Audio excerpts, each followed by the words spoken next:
à mes débuts, on va dire, j'étais vraiment DJ, donc j'étais booké, comme on dit. Ouais. Et en fait, il y a eu vraiment un raz-de-marée au niveau de la musique caribéenne latine, donc le reggaeton et tout ça. Ouais. Et moi, je suis arrivé à ce moment-là, en fait. Et puis, j'en étais un peu le grand défenseur, parce que sur Paris, j'étais stagiaire à Radio Latina. Ouais.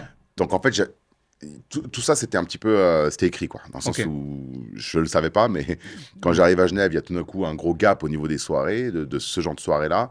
Nous, on fit dedans totalement.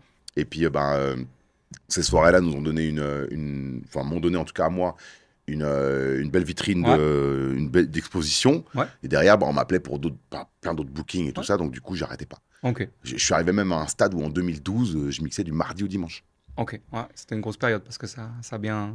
Ah, ça a bien changé. C'est pas la même chose maintenant. Ça a bien De changé. ce que j'en entends. Ok, d'accord. Donc, tu es arrivé au bon moment, au bon endroit. Est-ce que C'est c'est quelque chose que vous aviez remarqué, justement? Vous aviez identifié ce problème qu'il n'y avait pas assez de musique latine, reggaeton, dans Non, en fait, l'écosystème à Genève, ou c'est de nouveau naturellement la musique que tu défends depuis plus jeune qui t'a poussé à... il y a ouais. Quand tu te souviens du moment où ça a le déclic pour comment ça se fait que vous ayez, vous... En fait, les Latinos, ils ont toujours appréhendé été ça. fans des petites boîtes où ils ont leurs habitudes. Et ils Ouais. écoutent la musique que eux, ils choisissent d'écouter parce que c'est ce qu'ils aiment et puis ils n'aiment pas autrement.